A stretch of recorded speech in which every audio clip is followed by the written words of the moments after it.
Welcome to Politics Done Right. Today we start with Bernie's take on the new inflation numbers. We then reprise an interview I did with President Clinton's Labor Secretary, Robert Reich. We then do a piece on the real cause of inflation, corporate greed and incompetence. And of course, we close with a feel-good story, a kidney transplant that shows our real humanity. On Chris Hayes, Bernie was a guest, and they were talking about the better than expected inflation news. And Bernie had to say, ho, ho, ho, hold your horses. It is great that has occurred, but there is much more that needs to be done. Check this out, then we'll take it on the other side. Senator, it strikes me that there is a story progressives can tell about this economy that is there for the telling if they choose it, that is a kind of counter to the story Republicans and conservatives really rushed to tell, particularly about the Reagan economy in 80 to 84 as this kind of, look what happens when you listen to us sort of situation. We're due all the credit for it. And I wonder if you see it that way as well.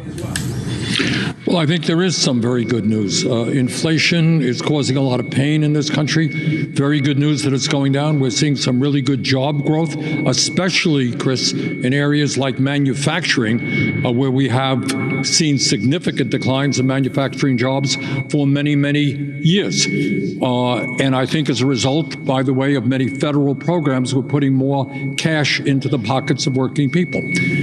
But having said all of that, I think in the Congress and in the media, we don't do a good enough job in talking about the reality of life for working people. 60% of our people today, including many seniors, are living paycheck to paycheck. And at the same time, we see more income and wealth inequality, and it's good to see we're making some progress in that area, but we have more income and wealth inequality than we've had in 100 years. We have more concentration of ownership in sector after sector, as you well know. Handful of corporations who are enjoying record-breaking profits, by the way, control what we purchase in our stores, whether it's oil, whether it's food, whether it's pharmaceuticals, whether it's media, whether it's Wall Street. Increased concentration of ownership. And then when you look at the power of the billionaire class, and you talked about this a moment ago, in terms of politics, it's a record-breaking amount of money, unbelievable amounts of money that billionaires are pouring in dark money and not dark money into the political process. So we've got to pay attention to those issues. Let me ask you, I want to ask a question about the labor market and organized labor, but let me just follow up on that. I thought it was so fascinating. So all these headlines about Sam Bankman-Fried giving all this money to Democrats, which he did. He gave a lot of money through an allied super PAC. That was all money that was traceable. And then he gives an interview. He says, well, actually, I gave just as much to Republicans. I just gave it kind of under the table through these dark money vehicles, thanks to Citizens United. No one really noticed. And what an object lesson in how this can work up on Capitol Hill. Absolutely. Let's not kid ourselves. It is, we talk about Trump and his friends being a threat to democracy. The other threat to democracy is Citizens United and the ability of billionaires through dark money and sometimes not dark money to buy politicians and buy elections. The bottom line of all of this is that we need to see an increased grassroots movement. And by the way, very good news is we are seeing a growth in the trade union movement. More and more workers are wanting to join unions, stand up for collective bargaining at decent wages and working conditions. Just this afternoon, I was at a rally with rail workers who showed enormous courage in standing up to their industry, made $20 billion in profit last year, and yet they cannot give these guys one paid sick leave a year. Not one, which is just horrific.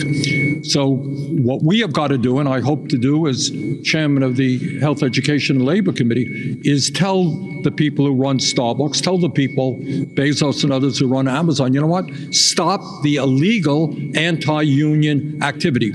Workers have the right to organize. We workers have the right to organize. Thank you guys for listening to that. Hey, listen, guys, if you take a listen to what Bernie is saying, he's saying the working class has got to activate. The unions are starting to get emboldened and starting to demand their worth. We can't look at a simple drop in inflation as the ends all, because there's so much more to do. We have to talk about wage increases and much, much more. So Bernie hits the nail on the head, as Bernie always does. We're glad to hear that he didn't just take the bait. Oh, things are looking great. Yeah, they're getting improved, but they're not so. Thank you so kindly, Robert Davenport, for that great super chat. Support independent progressive media. Egberto is a great place to start. Thank you. Thank you for that super chat. Anybody else want to give a super chat? Just click on that. Either click a join button or click on the super chat button and support us. We need your support as best as you can. We are way behind in subscriptions for this year, way behind in contributions for this year. I know it's a difficult year, so I understand, but we are to keep this going, we got to do a hell of a lot better. So I urge and I ask all of those of you who have the wherewithal, the ability to do so, to please support the program.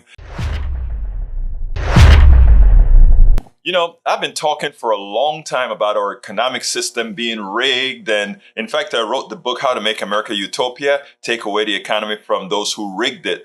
And the reason I wrote that was because the continuum of a particular economic system that continues to hurt the poor, the middle class, the working class. And, a few years back in 2011, I interviewed Dr. Robert Reich. Everybody remember him as President Clinton's Secretary of Labor. And I remember talking to him and about how this particular system is so poorly designed for the average person, whether it be wages, whether it be healthcare, all these other issues. And that's been 11 years.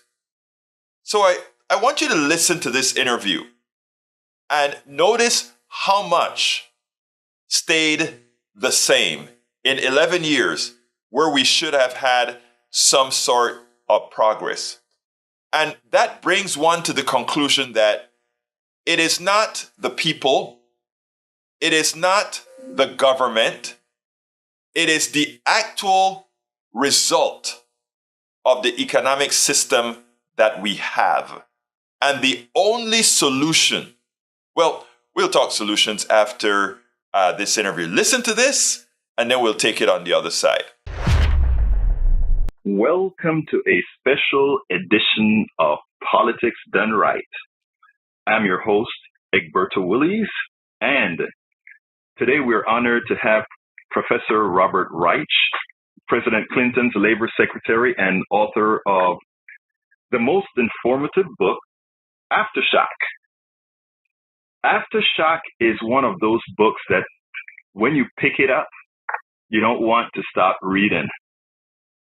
I read it while I did my, in the mornings when I do my 90-minute stint on the elliptical. It took me a few days to read it. But suffice it to say, by the time went by so quickly and I was so engrossed in that book that I overstayed my welcome on the machine. I think if you can get a chance to get the book, you probably should. The country's in a bad state. The country is having some serious problems with our economy. And one of the things that we have are people not really understanding the genesis of the problem. And what this book does for you is it actually illustrates in layman's term. Robert Reich is a very well-educated intellect on economics, but he was able to put this book in a fashion that we can all understand. We are honored to have Professor Reich, which was President Clinton's Secretary of Labor between 1993 and 1997. He is now Chancellor's Professor of Public Policy at the University of California at Berkeley, and he has written 13 books, including The Work of Nations Locked in the Cabinet, Supercapitalism, and of course his current book, Aftershock, which we will discuss in this interview. His marketplace commentaries can be found on public radio at publicradio.com. And he is, one of the most well-respected economists, I would say, on the planet. But anyhow, how are you doing today, sir? I'm doing just fine, and thank you so much for inviting me to talk with you and others. I'm very intrigued about what I've heard about the coffee party. Right. And also what you're trying to accomplish. I don't know how best to use our time together, whether you would like me to talk a little bit about the economy and other issues, or whether I could simply answer your questions. Well, I tell you what, why don't you give me a little stance of our economy first, and then I have some questions that I would really like to answer, but let's go ahead and have you move it on.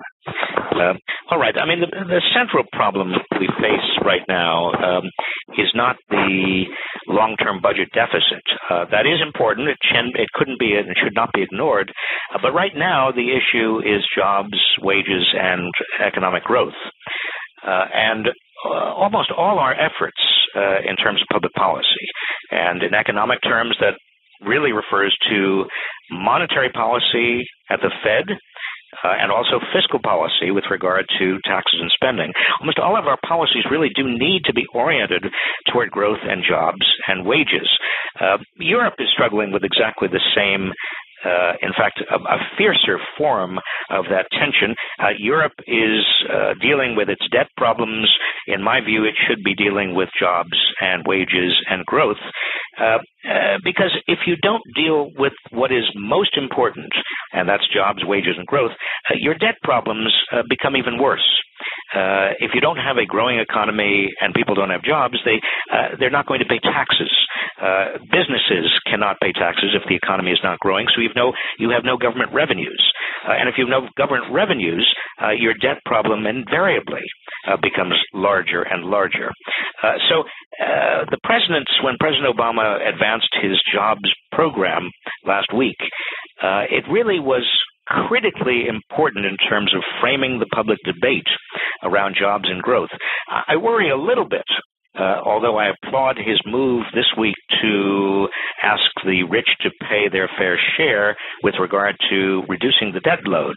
I do worry that he will be inadvertently now shifting the frame of public discussion back toward the debt. And most of what we will hear over the next 2 months or 3 months until the super committee, it's called, in Congress reports back, will be how to deal with the debt rather than how to reignite and reboot the economy. And one final point on that particular issue. The economy right now is functioning way below its productive potential, what it could be functioning if we were at or near full employment. Consumers whose spending equals about 70% of the national economy. Consumers are not going to spend because, they'll spend for necessities, but they're not going to spend very much more because they still have a huge debt burden. They still are worried about their wages and their jobs. Their wages are dropping. Their home values are a third less than they were in 2006. And so consumers really are very reluctant to spend, and that's completely understandable. That's rational from the standpoint of consumers. But that also means that businesses are not going to hire more people because they won't hire without customers. And that's a vicious cycle.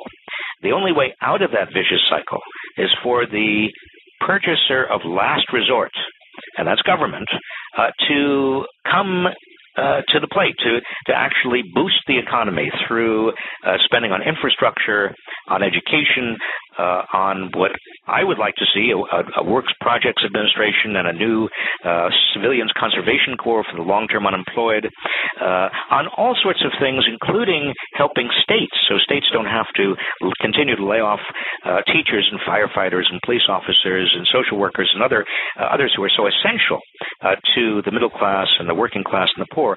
The federal government has got to come forward. And even if it means more indebtedness now, it will mean a stronger economy later on. But Professor, that's my statement, or at least my unprepared statement. I'm delighted to hear any questions anybody has. Yeah, I have one specific question firstly, and that is, what is so difficult in our economists remembering 1937, that dip that occurred when we had the exact, or I should say the almost identical behavior that we're currently seeing from the right to bring down the debt in this at this time? Well, we don't learn from history, is the simple explanation. 1937, we should have learned, because in 1936 and 1937, Franklin D. Roosevelt did listen to those people, including some of his advisors, who said, well, we've got to cut back government spending, we've got to reduce the money supply because we are coming out of the Great Depression, and we need to worry about the national debt. He did that. The result was we went right back into the Great Depression. We've got to make sure that the economy is healthy before we start raising, before we end the stimulus, before we end fiscal and monetary policies that actually boost the economy. And you're absolutely right, we're on the verge of doing exactly what we did in 1937. Now, interesting enough, if we take a look, and I did this thing about a lot of people like to use Reagan as an example of cutting taxes and so forth, and he did something that I actually call reverse Keynesian, which was he, at the same time that he cut taxes, he actually increased defense spending, and everybody they're looking at Reagan today as some sort of a fiscal hero when he was nothing more than a backdoor Keynesian. Couldn't that be said that way? Well, another way of putting it would be that he used military Keynesian.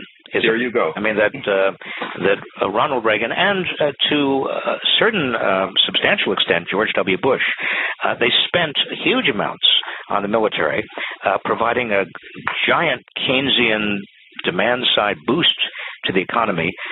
In the case of Ronald Reagan, it did generate a lot of growth, but it also left the first George Bush and certainly Bill Clinton with a huge deficit. In the case of George W. Bush, it didn't generate very much growth because it came on top of his tax cuts, but also on top of a huge Medicare drug benefit, right, which was mainly, in the way I look at it and the way I look at the numbers, a big bit of corporate welfare for the pharmaceutical industry. Right. And George W. Bush was also dealing with an economy that was much frailer than Ronald Reagan's economy. But you're right. In either case, in both cases, it was military Keynesianism. Yes, that is quite interesting. Now, ultimately, what was the trigger for you to write this book, Aftershock? Well, remember, I wrote this really before the economy was in a so-called recovery.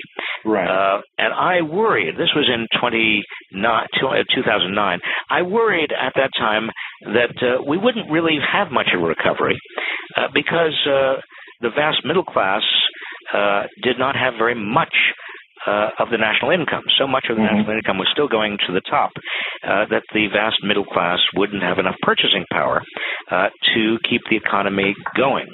And I thought it was important to get that word out. And the notion that inequality, widening inequality, is a major reason we're in the trouble we're in. When so much money goes to the very top, and the middle class, working class, the poor, the rest of us don't have enough purchasing power to keep the economy going, and certainly we can no longer go into deeper debt, you get into exactly the situation we hit in 1928, 29, 30, when there wasn't enough aggregate demand because of widening inequality. So it seemed to me that the argument needed to be made as clearly as I could, and I wish. I wish the administration had paid more attention. Let me ask you this: you're an economist. There are thousands of economists here in town or in the country. They are bound to know this. Absent politics, why is it that we cannot get this message out? I mean, it's not rocket science per se. Why do you think? What do you think is a hindrance to getting this message out? Well, one of the problems is that economists generally don't like to talk about inequality because they feel that they have nothing to say, that it's not part of their profession. They deal with efficiency, they deal with growth, but they don't really deal with distributional issues. Secondly, most policy people are reluctant to talk about it because they also are worried about the politics. The minute in this country anybody talks about reducing inequality, they're accused of being a socialist or worse. A lot of politicians are reluctant to talk about widening inequality for the same reasons, or because their campaign donations, so much of them come from the very wealthiest people in our society or big corporations and Wall Street. They are reluctant to even mention widening inequality. But we're getting to the point where the people at the top are taking home so much of the national income and so much of the national wealth. And we have a huge, devastating, ongoing recession. It's not really a recovery for most people. And plus, we've got to bring down the long-term debt. So under these circumstances, you can't avoid talking about all this. Now, when you called your book Aftershock, the first thing I did when I bought the book is I said Aftershock. The reason it's kind of scary is because after an earthquake and you have aftershocks, you don't have one, you have several. So I was wondering if you were implying that we were going to be getting a whole lot of dips before we reach a new normal, if you will. Well, we're already experiencing economic shock after shock. You know, a lot of people thought last spring, that we were coming out of the recession, and then we had a little bit of an upturn in the first part of this year, and then we experienced another aftershock, which is the decline in consumer confidence, another decline in home values, and I expect that this will continue for a while. I mean, we're not going to get out of this, even if we have an adequate boost from the government in terms of fiscal and monetary policy, because there's no capacity in the middle class and the working class and the poor to keep the economy going. And when I talk about purchasing power, I'm not just talking about buying stuff, material goods that's not sustainable either. No, I'm talking about the ability of the middle class, working class, and the poor in this country to lead a good life, and that entails a lot of non-material goods, good health care, good environment, high quality education, child care, elder care, all of the things that people want and need in order to have a higher standard of living. Most people these days simply can't afford it. I mean, you brought up something that's interesting. I hadn't planned on asking this one, but it's you mentioned in effect the real estate and housing. Given the bubble and the fraud that we had in real estate that flooded the market with all these homes, how long before we get out of this dilemma, if you will, or should we just have the prices normalized all at once? Well, it's going to be a while, particularly if the government does nothing. I mean, I think when we bailed out Wall Street, one of the conditions we should have put on the Wall Street bailout was that Wall Street modify all of these loans that struggling homeowners can't possibly deal with. But we never demanded that Wall Street do that as a condition for getting a bailout. And as a result, we have now nearly a quarter of all homeowners who are underwater, who owe more on their homes than their homes are worth. And many of them are struggling to pay their mortgage bills because they have jobs their jobs have disappeared, their wages are going down, they have medical bills. And the administration, unfortunately, has not come up with a solid way of reducing this burden. I would say there are two ways of doing it. Number one, simply amend the bankruptcy laws to allow people to declare bankruptcy, personal bankruptcy, and include their primary residence. The bankruptcy laws do allow someone to declare personal bankruptcy and include second homes or include commercial property, but they don't allow primary residencies. If you made that small change, it's not that everybody would declare bankruptcy. It's that you would give people more bargaining leverage with lenders, with mortgage lenders, to reorganize the terms of the loan. The second thing that could easily be done is for the Federal Housing Administration to buy up shares in people's homes. That is, if I have a $100,000 mortgage and I can't meet the payments, the FHA comes in and says, well, we'll take $50,000 of that mortgage as long as we get a corresponding share of the upside gains when you resell the house, and the house is eventually going to go up in value. That debt for equity swap would also help people a great deal. That is intriguing because when we speak about people being underwater, and for the responsible ones that decide to continue paying on this asset, isn't that really just a transfer of, implicitly a transfer of wealth? Of course it is. You know, and the question then is, whereas companies, corporations can file for bankruptcies under any scenario, we have the average American citizen that can't.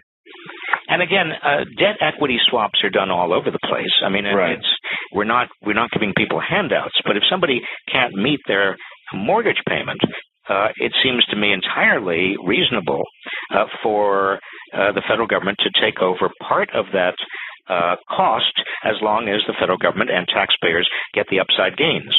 The same thing would be with student loans that can't be repaid, right? Rather than have all of these huge student loan debts, the federal government ought to say, well, now wait a minute, we will do a debt equity swap. We will say to you, as a student or as a family with a student who has big loans, we'll take over part of that loan as long as for the student, the first 10 years of full-time employment, the student pays, say, 10% of earnings back to the federal government.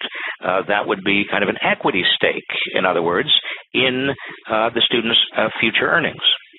I mean, you articulated that very well in the latter part of your book, under The Bargain Restored. In fact, that was something I was going to ask about later on, but you brought that up. I actually love that idea because it actually encourages students into low-wage professions that are very necessary, teachers and these other professions that, you know, a lot of people would just look at now and say, well, I can't make a living on that. So I actually love that concept. Now, you have, the first part of your book was called what do you consider that was considered broken bargain? And my question to you is, what do you consider then the broken bargain? Well, the old bargain, certainly between 1946 and 1975, it wasn't an explicit bargain, but we all understood it, was people ought to be paid enough money in this for their work, for their labors, to be able to turn around and buy enough to maintain a decent middle-class living standard. Or another way of putting that is that as productivity rose, everybody should gain higher wages in proportion. That was the rule. That's what we did do in those 3 decades. As productivity gained, as the economy grew, everybody shared in those gains. And that was the basic bargain. It worked very well for the economy because it gave people enough money so that they could turn around and buy what the economy was capable of producing. Beginning in the late 1970s, and then with a vengeance through the 80s, 90s, and up to the present day, we've reversed that bargain. We've turned our backs on that bargain. Productivity continues to rise. The economy continues to grow. But average working people no longer are earning, if they have jobs, nearly as much in proportion to the size of the economy.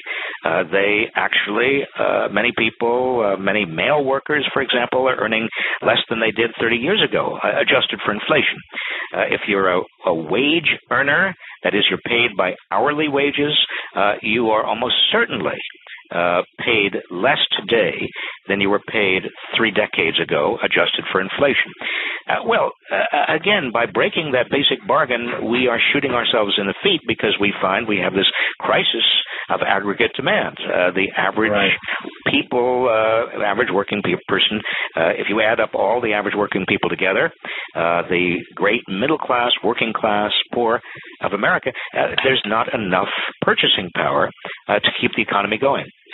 Right. Now, I have a touchy subject here that I'd like to ask you about because I still don't have a good grasp of it, and that is NAFTA. Where do you think NAFTA plays in our, and I mean in its entirety now, in our outsourcing issue? Well, I don't think that now the North American Free Trade Act was oversold, in my opinion, but also the people who feared that all manufacturing jobs would go to Mexico, their fears were overblown as well. Manufacturing jobs didn't go to Mexico, they went to China. They had nothing to do with NAFTA. North American Free Trade Act actually is not a major cause of our problems today. Now, how do you express the problems in China? Why is our manufacturing going over to China as opposed to, let's say, using the NAFTA domain, if you will? It's actually now leaving China. China is losing manufacturing jobs, both because China is loading up its factories with technology that replaces people, but also because Chinese labor is becoming a little bit too expensive. And so companies are relocating in Thailand, in Cambodia, in Vietnam, in Indonesia, in all over Southeast Asia. The other point is that China is assembling components that are made all over the world, including made in the United States. So to say that China is now the center of manufacturing now, I think actually simplifies too much. Okay, now what do you think will then be required for us to actually become manufacturers again? I don't think that's, there are a lot of things that we will continue to produce, but the manufacturing process, if you look in any modern factory today in the United States or even in Europe, is now mostly done by robotics, by numerically controlled machine tools. Yeah. It's not labor intensive. The old assembly line is disappearing. You've got technicians sitting behind computer consoles who are connected up with the robotics and the numerically controlled machine tools, but you don't have large numbers of people doing manufacturing work. That's a mythology. Manufacturing is not going to generate a lot of jobs, even if we got it back. Oh, okay. That's something that I learned. I didn't quite know that. So where do you think our employment picture needs to come from? Well, there are two separate questions, where it will come from and where it needs to come from. Okay. Jobs, if you look at 2006 and 2007, just before the Great Recession, we had about a 5% unemployment rate. The problem was that most of those new jobs we were creating in the early part of this decade, or the last decade, were in retail, restaurant, hotel, hospital, surface transportation, child care, elder care. In other words, they were low-wage jobs. And those jobs, while many of them are important jobs, and many of them are the people are certainly worth respect, not denigrating them, they don't pay very much, those sorts of jobs. And if you look at the jobs that have been created since the trough of the Great Recession, you see that most of those jobs also are in the local service sector. So when jobs start coming back, as they have started to come back, they're not good jobs. Our biggest long-term problem with regard to jobs isn't the number of jobs. We'll certainly have, once demand returns, we'll have the right number. The real problem is the quality of the jobs. And how do we get there? Well, the real question is, how do we get higher quality jobs back? And it seems to me there are only two answers there. One is we invest better in education for the long term, and I'm talking about early childhood education as well as better and more effective higher quality K through 12 and better access to higher education, including community colleges.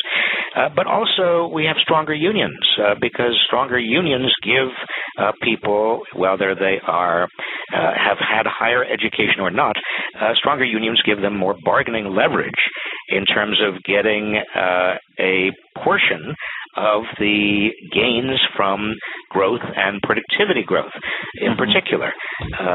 Stronger unions, it seems to me, are absolutely essential to give the middle class, working class, and the poor greater access to a greater share of the gains from economic growth. Excellent. Let me bring in, there's Bruce had a question for you. So Bruce, could you go ahead? Hi. Yeah, sure. So my name is Bruce McGue. Professor Reich, it's nice to talk to you. Hi, Bruce. So I enjoyed reading your book, and I'm quite interested in the policy prescriptions you offered, and in particular, the first two, at least by my read, were on the reverse income tax and your reemployment initiative. And the reason I'm interested in these is because they both signal income redistribution, which you've used the term already. It's sort of equated to socialism, and then as we've learned in the media, socialism is thought of as anti-American. And so my question for you is, how would we as a citizenry have the politicians implement policies that are consistent with this kind of income redistribution? Well, first of all, Bruce, I don't think it's fair to call them income redistribution because it's not a zero-sum game in which the rich have to lose in order for everybody else to gain ground. If you were a rich person, a very wealthy member of the super rich of America right now, you would do better with a smaller share of a rapidly growing economy than you will do with a big share, such as you have right now, of an economy that's almost dead in the water. It's in your interest to make sure that people are well educated, that we have good infrastructure, that the economy is growing again, because you'll do much, much better. It's not a redistribution in that sense. And I think it's very important to answer the critics who say this is redistribution with an understanding that the dynamic economy works for everyone. We saw this in the first 3 decades after the Second World War, when a rapidly growing economy made a very, very large number of people very wealthy, but it also made everybody else wealthy at the same time. The second point, Bruce, is that in terms of, for example, raising taxes on the wealthy, the polls are overwhelming in showing that Americans feel that the rich should bear a fair share of the sacrifices that are necessary to bring the long-term budget deficit down. The president's laying down the gauntlet yesterday and saying that he's not going to sign any bill that comes out of the super committee that does not, if it attacks Medicare, he's not going to sign any bill that does not raise taxes on the wealthy, was met by widespread approval and also again not just the polls but all the focus groups, everybody around the country. So I say that only to underscore that when income inequality becomes as out of whack as it is now, a lot of the public is not adverse to taxing the wealthy. Okay, well, that seems fair, but then how do you explain the power it seems that political segments like the Tea Party have when they're advocating against raising taxes on the rich? They seem to have a very strong hold on our politicians. Well, I think that one reason is because the Tea Party is in part being subsidized by the Koch brothers, Karl Rove, Dick Armey. A lot of money is going into what looks and appears to be a grassroots movement, but if you look very closely, is very well financed by some very, very wealthy people who want to pull the wool over a lot of average people's eyes and convince them that it's in their interest not to tax the wealthy. I think the other point is that many people in America have bought into the mythology of trickle-down economics, that if you reduce taxes on the wealthy, you will create more jobs and better wages. Well, you have only to look at history and see that mythology is a cruel joke. Nothing trickled down. I mean, Ronald Reagan reduced taxes on the wealthy, and middle-income people's wages stopped growing.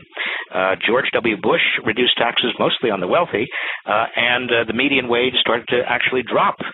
I mean, there is no trickle-down economics, and I think that a lot of people who might be supporters of the notion of trickle-down economics need to be better educated about what actually has occurred. I think it's willful ignorance. Well, I don't know how willful it is or what's going on, but I think it's all of our responsibilities yes. to get the truth out.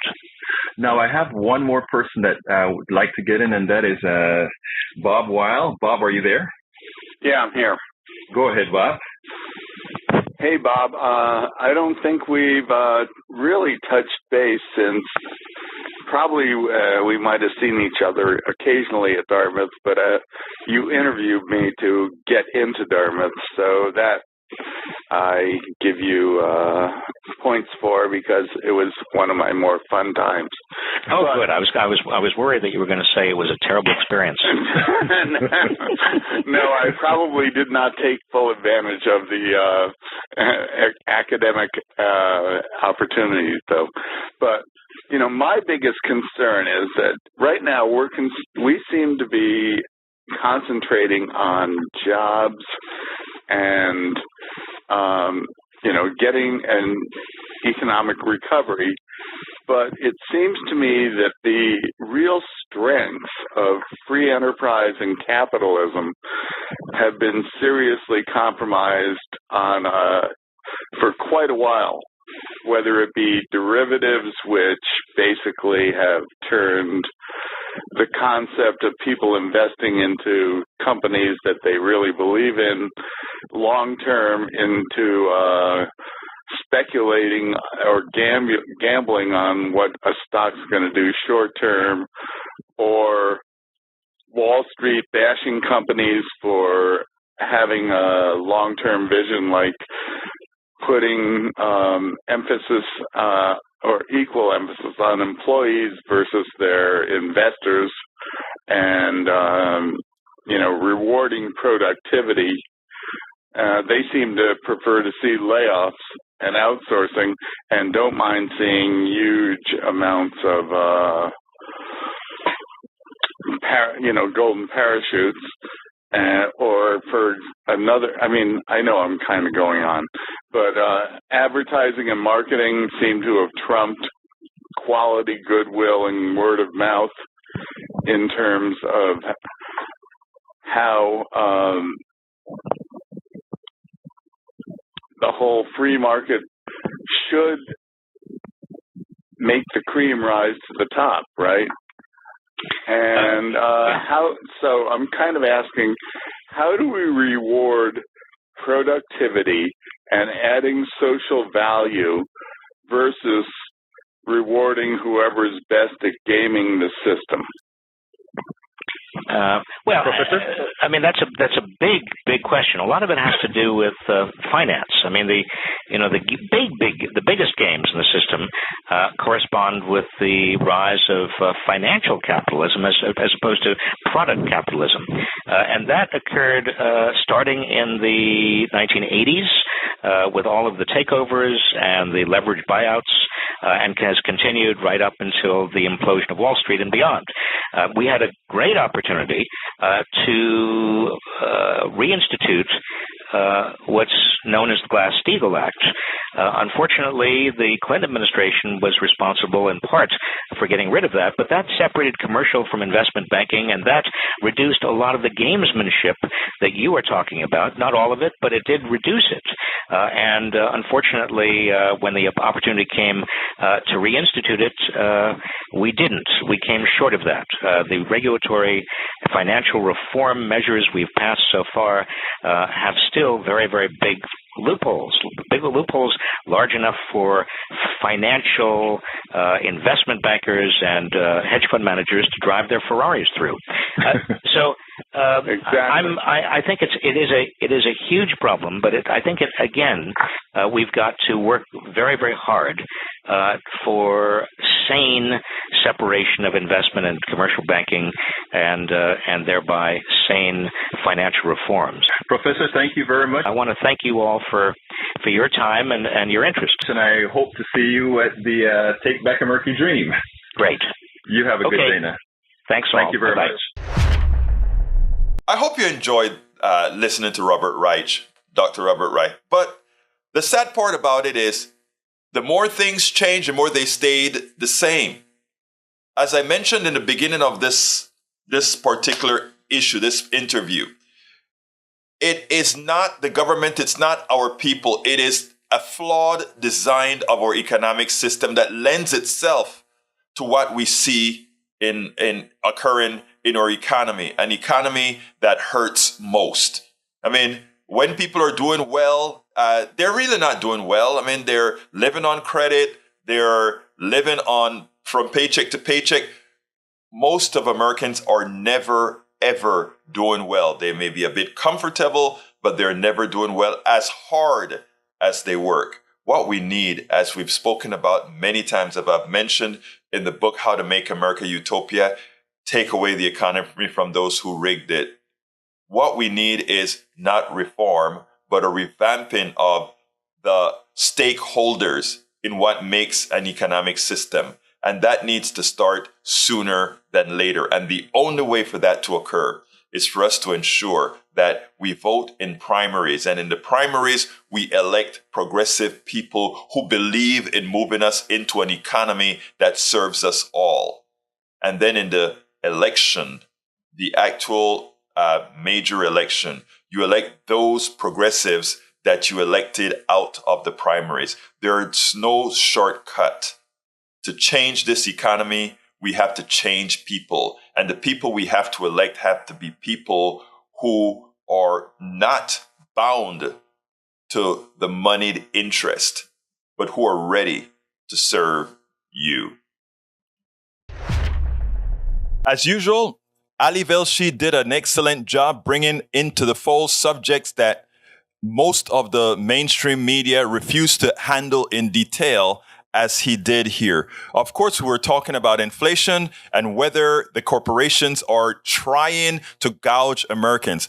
Ali Velshi didn't come out as hard on corporations as I would hope. I want you to listen to this piece and then let's take it on the other side, because I have a lot to say about sort of the coddling that we give those who decided to take over our economic system. We have to rest assured a particular fact. This economic system does not belong to the few. It belongs to us all. We are the ones who make it function. Check this out, and then we'll take it on the other side.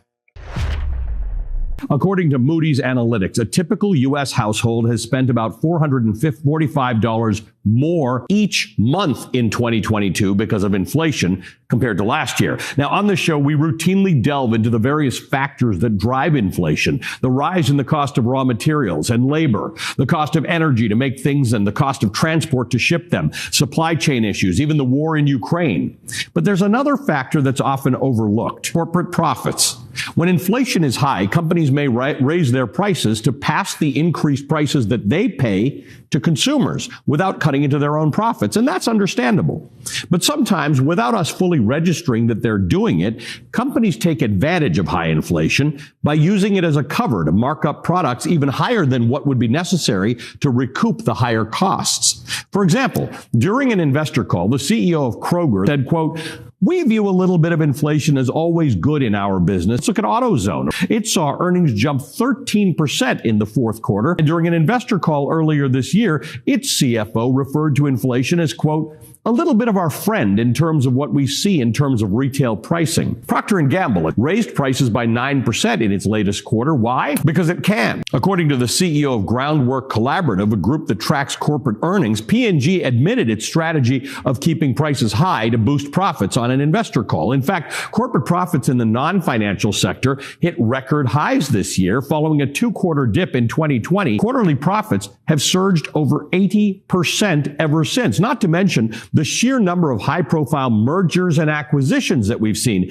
in the past decades. In many sectors, consolidation of that magnitude means that companies have become so big that they no longer have to compete with one another, so there's no incentive to keep prices low. During a September hearing, Representative Raja Krishnamurthy, who serves as chair of the Economic and Consumer Policy Subcommittee, addressed inflation, saying in part, there are other factors that contribute to inflation that have not received enough attention. One of those factors is extreme price hikes. In other words, companies raising prices far more than required to offset higher costs, even when accounting for shifts in supply and demand, resulting in the highest profit margins we have ever seen in the last 70 years. A rarely discussed factor that could, in fact, be a driver of the inflation that we're seeing today, or at least a part of it. Corporations charging more money for their products or services simply to increase their profits and bottom line under the cover of inflation. For more on this, I'm joined by Sheila Kolhatkar. If you're running a company right now, there are a lot of good excuses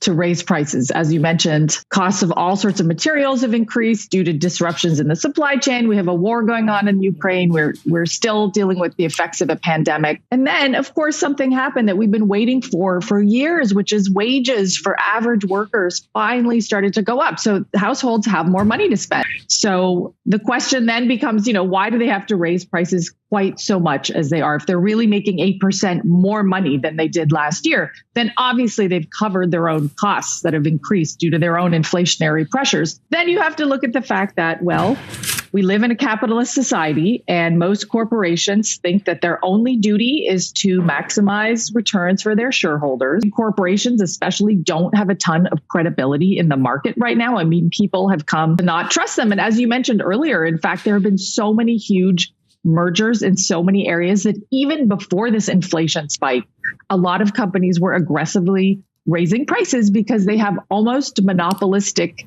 dominance in their particular market. I mean, for example, if you have been paying for internet service in your home for the last 10 years, you have watched the prices just go up like crazy to the point where it's almost unaffordable for a lot of people. There are things that the government could do to try and address some of this, including trying to address some of the monopoly problems. But ultimately, there isn't a whole lot that can be done to force these companies to stop behaving this way. Capitalists will do what capitalists will do. Listen to how I ended that piece, where I cut that piece from what the woman had to say. She said, capitalists will always do what capitalists do. Right. That is absolutely true. And they will continue to do that until we, the actual owners of this economic system, the actual owners of our government, stop them from doing what they do. Because they will continue to do what they do if there's no backstop. They depend on us all for their success. They market our innovation. They market our work. They market our worth. Remember, executives do not innovate. I mean, one of the big factors that folks talk about leaving everything in the free market is under the pretext that if we take certain parts out of the market system, parts that really do not belong in the market system, that somehow innovation would fail. In other words, we wouldn't get as much innovation. The one fact that we forget to put out there is that the executives who command all the pay, the shareholders who command all the profits, they are not the ones innovating. The ones that are innovating are the ones at the bottom of the scale who get a fixed amount of money for said innovation. The person who invent the microchip, the person who invents all the pieces in your cell phones, the person who invents new foods, the person who invents the healthcare procedures, the person who invents all these pieces within our economy. Most of them are working for a salary, a fixed cost. And then their innovation thereafter is marketed. Their innovation thereafter is profited on by executives, shareholders, as they gouge us for that. In other words, they pay the innovator X amount of dollars. They force the rest of the American people to pay whatever inflated costs for said innovation that they've already paid for, and they laugh themselves to the bank. That is the system. Don't allow anybody to make it less evil than it really is. And if we continue to follow the path, we already have the answers of what that path leads to. It leads to income inequality, wealth disparity, and you name it. They continue to take a bigger slice of the pie because they can. And why can they? Because we let them. If an economic system does not work for all of us, if an economic system only works for a few of us, that economic system is a fraud. I will contend that the current state of our economic system indeed makes it a fraud. And how do we stop that? We make sure to elect those who would prevent them from taking us as bait. New Jersey man receives kidney donation from Texas stranger. It was reported out of CBS Philadelphia. The life of a New Jersey man has been changed forever. It's all thanks to a donation from a complete stranger. Roy McIntosh was in need of a kidney. When his wife, Tashira, turned to social media for support, she found something better, a solution. Heather Schaefer, an Army wife from Texas, offered to give McIntosh one of her kidneys. After months of tests, she was given the green light to become his donor. I'm just amazed. I'm going to give you another hug. I can't believe it was her, but I do believe it. She's real, McIntosh said. Now, the reason I talk about this brought me to tears. I just kind of copied that and blogged it yesterday. And I put in the story. This story is a real human story. One could take so many angles with the kidney donation transplant, especially in these polarized times. I mean, we are meant to believe that we are so different in the way we think, in the things that we believe. And what I always point out is if I sit down with every single person in this room right now and ask them what they want for their families, etc., it's generally the same thing. And in this case, this guy needed a kidney. But when we talk about how common we are in the things in need, what we are, who we are, both biologically and otherwise, this story is great because it's exactly what I talk about all the time, specifically the following. Man, his wife couldn't give him a kidney. His brother couldn't give him a kidney. His relatives couldn't give him a kidney because they didn't have a match. Here is this white woman, far-fetched in Texas, who said, let me see if I have the right markers in my genetics, that it will be symbiotically related to this brother in New Jersey. And while his own relatives couldn't give him a kidney because they weren't matches, this woman from afar, supposedly from a different race, I'm glad that Brie says we are all one human race. Out of the benevolence of her heart, she says, I have 2 functioning kidneys. I am very healthy. I am going to do the right thing. I don't even want to call it the right thing because the right thing isn't not given or given. The right thing was having compassion, and she gave the kidney, right? And, when I see this, what comes to mind is, why do we continue to allow politicians, a plutocracy, and all these guys to make us seem like there are real differences among us? We allow them to create those separations. Why do we allow that? And I would hope that all these news networks start showing stories like this instead of just stories about humans after humans and CRT and all of it. We need to learn history. We need to learn about the genocide we've committed. We need to learn about the good things we've done. We need to learn about all these things. It simply makes us the flawed humans that we are. That's all. Nothing more, nothing less. Nothing more, nothing less. Michael Rodnan says, Egberto, while I like stories like this, in less than 5 years, we're likely to see 3D printed kidneys ready for human transplant, ending one form of suffering. I'd rather have a systemic solution than a feel-good story for one lucky person. I hear you. And I agree with you.